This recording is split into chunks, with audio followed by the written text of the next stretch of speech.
Hello everyone, welcome back to my channel. I am Abhishek. Class 12th IIT JEE के आज हम first lecture start करेंगे। तो पहले हम टॉपिक्स देख लेते हैं जो हमें एक्चुअली में कंप्लीट करना है जेई मेंस एंड एडवांस के लिए। तो जो टॉपिक है वो मैं आपको बताते चलता हूँ। पहले जो होगा वो कैलकुलस होगा, ये सबसे बड़ा टॉपिक है तो इसमें थोड़ा टाइम लगेगा। ठीक है, फिर होगा मैट्रिक्स एंड डिटर्मिनेंट्स। तीसरा टॉपिक जो हम पढ़ेंगे वो हम पढ़ेंगे प्रोबेबिलिटी। चौथा टॉपिक जो हमारे आता है वो है वेक्टर 3D। ठीक है, वेक्टर 3D। पांचवा टॉपिक आता है कोनिक सेक्शन। कोनिक सेक्शन का हम रिमेनिंग पार्ट देखेंगे। 11th वाले में आप देख सकते हो, मैं वहाँ पे भी 11th वाले में लेक्चर्स डालूंगा, तो आप रिमेनिंग पार्ट हम यहाँ पे कवर करेंगे। और कोनिक सेक्शन के बाद आता है कॉम्प्लेक्स नंबर, ये भी हम रिमेनिंग पार्ट ही करेंगे। ठीक है, तो ये हम कुछ चीज़ें हैं जो अभी हम क्लास 12th IIT जेई के लेक्चर्स में कंप्लीट करेंगे। जिनको लग रहा है कि 11th में उन्होंने नहीं की है अच्छे से तैयारी, मैं कोशिश करूँगा कि मैं यहाँ पे भी बेसिक बताते चलूँ। आपको 11 देखने की ज़रूरत नहीं पड़ेगी अगर आपको लग रहा है कि आपके पास कम टाइम है तो। लेकिन अगर आपको बेसिक से करना है तो मैंने 11th के लिए भी बना रखा है IIT जेई मेंस एडवांस। वहाँ पे भी आप उस जो भी टॉपिक आपको लग रहा है कि कंप्लीट नहीं हुआ है या नहीं समझ में आया है, आप वहाँ पे देख सकते हो। यहाँ पे हम थोड़ा सा फास्ट चलेंगे और जो भी बेसिक्स है हम वो चीज़ है वो हम 11th की 11th वाले प्लेलिस्ट में कर देंगे।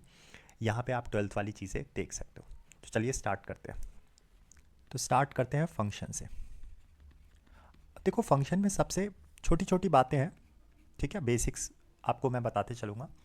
देखो, पहली चीज़ आपको समझनी है, under root is a positive quantity. Under root कैसी क्वांटिटी है? पॉजिटिव क्वांटिटी है। पॉजिटिव का मतलब क्या है? पॉजिटिव का मतलब है non negative. It's a non negative quantity. ठीक है, it's a non negative quantity. Layman language में पॉजिटिव क्वांटिटी बोलेंगे, वैसे आप क्या है, under root non negative quantity है। अच्छा, नॉन नेगेटिव का मतलब क्या है? नॉन नेगेटिव का मतलब ये है, आपने कंपैरिजन सिंबल्स पढ़े होंगे। अगर मैं कोई चीज़ बोलता हूँ greater than zero, it means it is positive, right. अगर मैं बोलता हूँ कि समथिंग इज़ ग्रेटर देन और इक्वल टू ज़ीरो, तो ये क्या होता है? ये नॉन नेगेटिव होता है। तो अब आप समझ चुके होंगे कि जो अंडर रूट होता है ना, that is a non negative quantity. Layman language में पॉजिटिव क्वांटिटी बोलते हैं, लेकिन वैसे अंडर रूट देखें तो क्या है? बेसिक डेफिनेशन से नॉन नेगेटिव क्वांटिटी है। अच्छा, तो बाकी दो सिंबल भी देख लेते हैं। कोई चीज़ अगर लेस देन ज़ीरो है तो वो क्या है? नेगेटिव है। और कोई चीज़ less than equal to zero है तो वो क्या है? Non positive. वो क्या है? Non positive quantity. ठीक है, तो ये बेसिक बात समझनी है। अच्छा, तो सर आप ये बेसिक बातें क्यों समझा रहे हो? इसलिए समझा रहा हूँ कि याद करो, जब आप रूट 16 लिखते हो, ठीक है, जब आप रूट 16 लिखते हो तो आप डायरेक्ट आंसर लिखते हो 4। रूट 16 क्या लिखते हो? आप 4 लिखते हो, राइट। तो ये एक अलग बात है। पर अगर आप जब ये बोलते हो एक्स स्क्वायर इक्वल्स टू 16, तो आपका आंसर क्या आता है? X equals to plus minus 4। ठीक है, मतलब ये कि जब हम स्क्वायर रूट करते हैं या यहाँ पे स्क्वायर रूट करते हैं बोथ द साइड, तो आपको क्या मिलता है? आप एक्स स्क्वायर का स्क्वायर रूट करते हो तो आपको यहाँ पे स्क्वायर रूट 16 मिलता है ना। फिर उसके बाद आप डायरेक्ट लिखते हो x equals to plus minus 4, right. पर आप बीच का एक स्टेप खा लेते हो। एक्चुअली में एक स्टेप जो होता है वो क्या होता है? Mod x equals to 4, and then ये मॉड एक्स आपको आंसर देता है x equals to plus minus 4। तो अब आपको समझना है, कोई चीज़ अगर अंडर रूट के अंदर लिखी है तो पहले वो मॉड में जाएगी, एंड देन मॉड से फिर जो भी मॉड के अंदर रखा है उसकी वैल्यूज़ निकलेगी। अच्छा, मतलब सर आप ये बोलना चाह रहे हो कि अगर कोई भी चीज़ अंडर रूट के अंदर है तो पहले वो मॉड में आएगी? यस, बिल्कुल यही बोल रहा हूँ। अच्छा, तो मतलब सर अगर मान लो कोई चीज़ मॉड के अंदर लिखी हुई है तो वो अंडर रूट के अंदर जाके स्क्वायर हो जाएगी? बिल्कुल बिल्कुल होगी। ठीक है। अच्छा, तो सर अगर आप ये बोलते हो कि मॉड एक्स प्लस थ्री, क्या ये square root of x plus three का होल स्क्वायर आएगा? हाँ, बिल्कुल आएगा।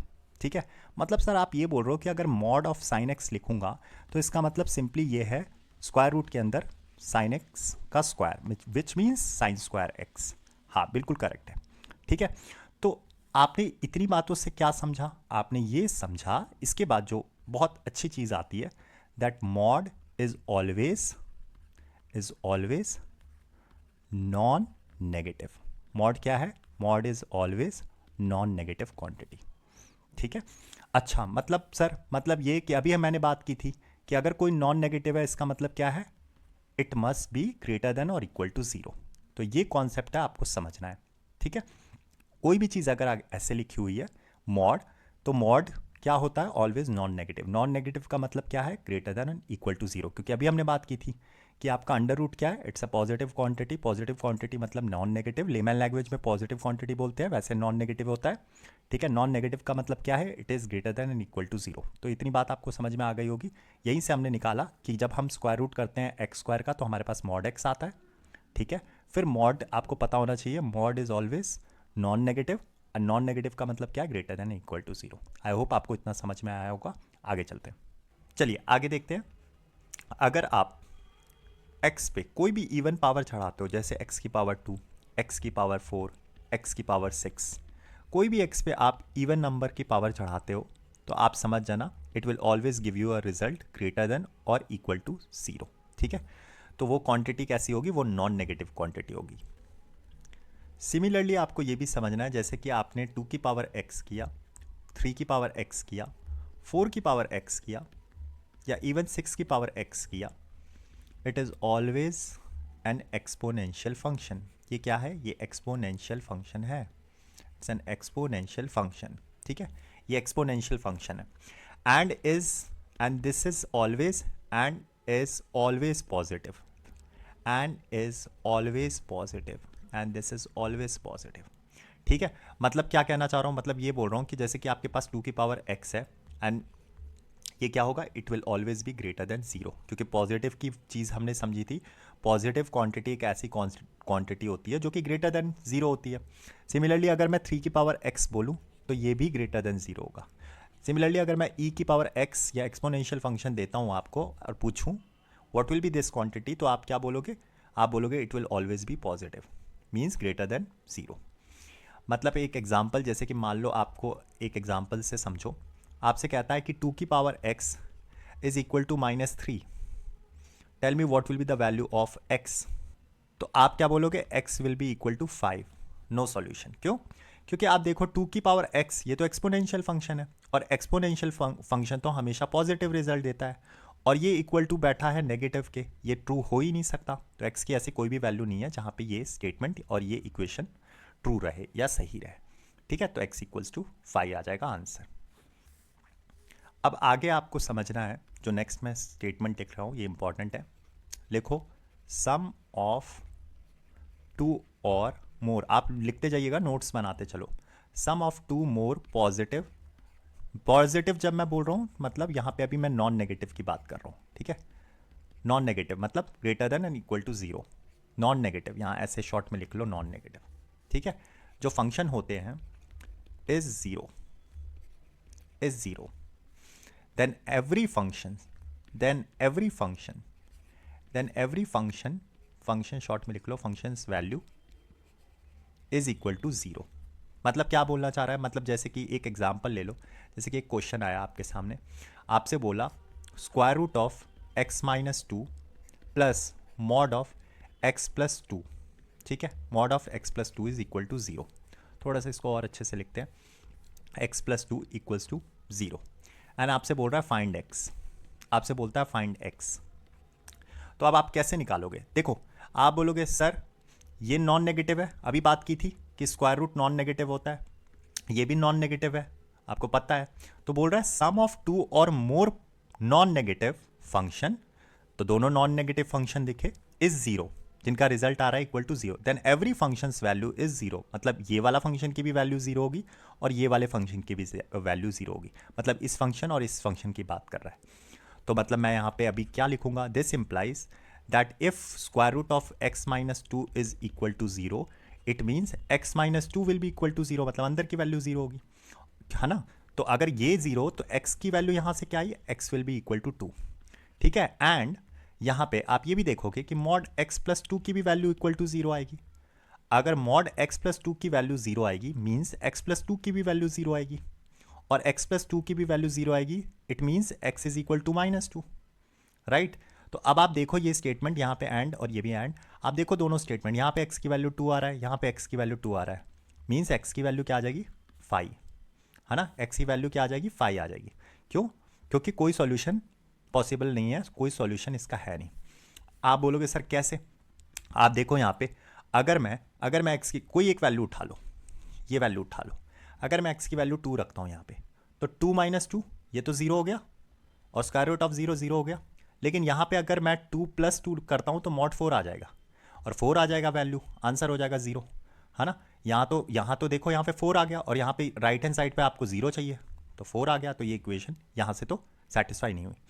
ये वाला अगर आंसर उठाते हो x की वैल्यू -2, तो यहाँ पे जैसे ही रखोगे इस फंक्शन में, ये फंक्शन तो ऑलरेडी रो देगा, ये बोलेगा यार नेगेटिव डाल रहे हो नंबर, ठीक है, ये अनडिफाइन हो जाएगा, और यहाँ पे तो 0 होगा, ठीक है। तो फिर ये टोटली जो इक्वेशन है वो 0 नहीं आएगी, तो ये भी वैल्यू पॉसिबल नहीं है, इसलिए x की वैल्यू 5 आपको समझ में आया होगा। ये एम्प्टी सेट जब x की वैल्यू जो बोलते हैं कि नो सॉल्यूशन सेट, है ना, या आप बोलते हो कि 5 है, एम्प्टी है, एलिमेंट ही नहीं है कोई सेट में, दैट शोज x की कोई वैल्यू नहीं है, ठीक है। सेट में आप अगर आपने सेट नहीं पढ़ा है तो सेट 11th में जब पढ़ाऊंगा तब उसमें आपको ये समझ में आएगा कि 5 क्या होता है, ठीक है। बट आप 12th में हो तो आपको ये चीज़ थोड़ी सी अंडरस्टैंडिंग रहनी चाहिए कि x equals to 5 means no solution, ठीक है।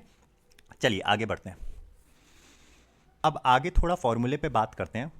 जैसे कि आपको पता होगा a² माइनस b², इसका फॉर्मूला हर बच्चा जानता है, a+b a-b। अगर आप 10th पास कर चुके हो तो इतना तो आपको पता होगा कि a² minus b² a+b a-b, ठीक है।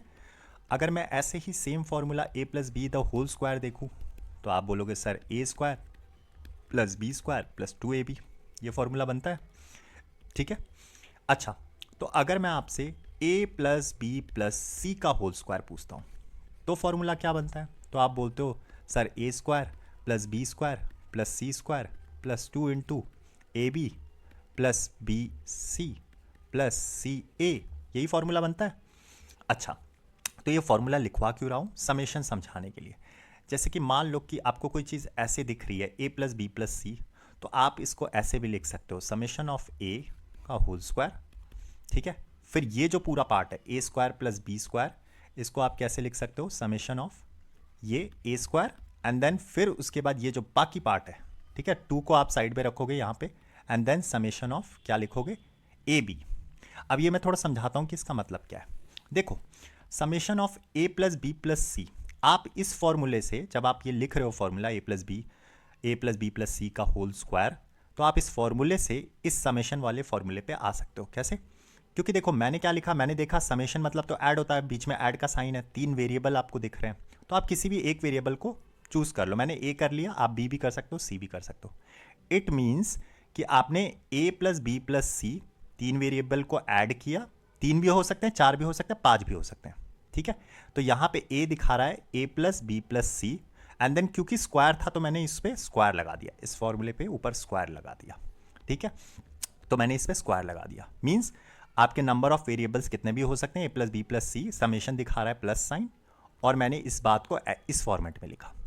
अच्छा, तो फिर सर ये कैसे लिखा, a² प्लस b² c², देखो सेम क्वांटिटी, a² फिर बीच में प्लस b², फिर बीच में प्लस c²। तो आपने क्या किया, आपने समेशन दिखाया प्लस के लिए। अब देखो वेरिएबल a² b² c², तो मैंने क्योंकि a ले रखा था मैंने अभी a मान लिया और इसको स्क्वायर कर दिया, क्योंकि स्क्वायर है ऊपर, तो मैंने a² plus b² plus c² को मैंने a² का समेशन लिखा, क्योंकि मैं इस a² को मैं b² से भी रिलेट कर सकता हूँ, c² से भी रिलेट कर सकता हूँ, बीच में प्लस का साइन है इसलिए समेशन। फिर देखो प्लस, क्योंकि ये 2 है ऑलरेडी ब्रैकेट के बाहर, तो मैंने 2 लगा दिया यहाँ पे, ये तो फिक्स है, कांस्टेंट है। उसके बाद मैंने समेशन लगाया। अब समेशन क्यों लगाया, प्लस साइन, सेम चीज़ दिख रही है, ए बी बी सी सी है, तो मैंने इस बात को ए बी लिख दिया। अगर आप बी लेके चलते तो आप बी सी भी लिख सकते थे, कोई दिक्कत नहीं है, तो मैंने ए बी लिख दिया, ठीक है। तो इस फॉर्मूले से हम इस फॉर्मूले पे आ सकते हैं, ठीक है। तो इसमें कंफ्यूज नहीं होना, ये सिर्फ समेशन आपको समझाने के लिए बता रहा हूँ। अब जैसे कि a plus B plus C plus D का होल स्क्वायर अगर किसी ने लिखा, तो इस फॉर्मूले को हम कैसे लिखेंगे, तो आप बोलोगे sir a² plus b² plus c² plus d², यही फॉर्मूला होता है। फिर plus 2ab plus bc plus ca plus da plus ac plus bd, यही फॉर्मूला होता है, यही फॉर्मूला होता है। अब देखो इसको समेशन में समझाता हूँ, ठीक है, ध्यान से देखना, सेम चीज़। अब आप ध्यान से देखो, मेरे पास दिख रहा है a plus B plus C plus D का होल स्क्वायर, तो मैंने कहा क्योंकि प्लस है, समेशन दिख रहा है, सेम वेरिएबल, देखो पावर, देखो पावर देखना है, लीनियर पावर है, 1 1 1 1, तो मैंने कहा a ले लेता हूँ क्योंकि मुझे अच्छा लग रहा है ये वेरिएबल, मैंने a ले लिया, आप b भी ले सकते हो। मैंने ए लिया, क्योंकि स्क्वायर है सब पे तो मैंने स्क्वायर लगा दिया फटाक से इसके बाहर, ठीक है। फिर मैंने देखा ए स्क्वायर, बी स्क्वायर, सी स्क्वायर, डी स्क्वायर, ए मैंने क्या लिया, स्क्वायर ले लिया, ठीक है। सेम सेम चीज़ें दिख रही है मुझे, A square plus B square plus C square plus D square, तो मैंने ए स्क्वायर मान लिया इसको। पावर 2 थी, मैंने 2 चढ़ा दिया। अब बीच में क्योंकि प्लस प्लस साइन, तो मैंने क्या किया, मैंने इसको समेशन दे दिया ए स्क्वायर, ठीक है। आगे चलते हैं। उसके बाद मैंने 2 देखा, तो 2 तो मैंने लगाया, कांस्टेंट है तो फिक्स है। उसके बाद मैंने देखा A B, B C, C A, D A, इतने सारे एलिमेंट्स, इतने सारे वेरिएबल्स जो कि मल्टीप्लाई हो रहे हैं, लेकिन खास बात दोनों लीनियर पावर के, A B C, C A, D ए, ठीक है। तो मैंने क्या किया, मैंने इसको सिंपली ऐसे लिखा, समेशन ऑफ ए बी, ठीक है। तो आप इस पावर, ये जो फॉर्मूला है, इस फॉर्मूले से इस पे आ सकते हो, इसको इस फॉर्मेट में लिख सकते हो, पर उल्टा नहीं जा सकते, ठीक है। इस बात को उल्टे फॉर्मेट में नहीं लिख सकते आप, ठीक है, वाइस वर्सा नहीं कर सकते। अब आप बोलोगे सर क्यों नहीं कर सकते, क्योंकि आपको पता नहीं है कि यहाँ पे कितने वेरिएबल है। मान लो अब आपने ये चीज़ लिखी, ठीक है, ये चीज़ लिखी और ये चीज़ लिखी, तो ये चीज़ तो यहाँ पे भी आ रही है।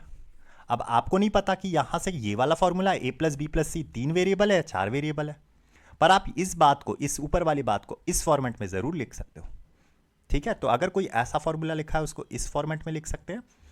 अब आप बोलोगे अच्छा सर तो फिर हमें कैसा पता चलेगा कि कौन सा, मान लो आप ये 4 यूज़ कर रहे हो, तो यहाँ से भी तो आप आए हो यहाँ तक, इस बात से भी तो यहाँ तक आए हो, तो हमें कैसा, इसीलिए समेशन का जो साइन होता है ना वो बहुत इंपॉर्टेंट होता है। जब समेशन का आप साइन देखोगे, मैं आपको समझाता हूँ। इसलिए समेशन जब हम पूरा साइन देखते हैं, ये एक्चुअली में ऐसे जब हम साइन देखते हैं तो हम लिखते हैं i इक्वल्स टू 1, ठीक है। i इक्वल्स टू 1 से 5 तक, मतलब जो भी आप, जैसे मान लो ये मैंने लिखा ai और आपने कहा इसका स्क्वायर करो, ठीक है। तो अब आपका ये जो सब्सक्रिप्ट होता है ना नीचे i की वैल्यू, जो ये लोअर सब्सक्रिप्ट आपका लिखा हुआ है, इसका मतलब ये है कि आपने i को पहले 1 वैल्यू दी। तो यहाँ अगर आप देखो ai है फॉर्मूले में, तो यहाँ पे a1 हो गया पहले, ठीक है। फिर उसके बाद आपने सब्सक्रिप्ट में सेकंड वैल्यू डाली, तो a2 हो गया, ठीक है। समेशन क्यों, प्लस साइन क्यों, क्योंकि समेशन है। समेशन बोल रहा है ai का करना है, i को आपको लोअर सब्सक्रिप्ट को i1 से लेके 5 तक चलाना है। तो पहले a1 रखा, फिर प्लस किया, फिर a2 रखा, फिर उसके बाद a3 रखूंगा, फिर उसके बाद a4 रखूंगा और फिर रखूंगा a5। कहाँ तक चलाना है, 5 तक चलाना है, क्योंकि ये बोल रहा है, ये फॉर्मूला ऐसे ही डिराइव्ड है, ऐसे ही डिफाइन है, ठीक है। तो आप समझ गए होगे। तो जब ये चीज़ लिखी रहती है तो हमें पता चलता है कि हाँ हमें कितने वेरिएबल लेने हैं, कहाँ तक हमें जाना है, ठीक है। तो ai का मतलब क्या है, ये लोअर सब्सक्रिप्ट आपको ये बताएगी कि आपको इनिशियलाइज करनी है वैल्यू i1 से लेके i5 तक, ठीक है। और फिर उसके बाद आप 1 से लेके समेशन लगाते चलोगे 1 2 3 4 5, ठीक है। आई होप आपको ये क्लियर हुआ होगा। अभी के लिए इतना ही रखते हैं। Thank you and have a nice day, do take care of yourself. मिलते हैं नेक्स्ट लेक्चर के साथ। Bye, take care.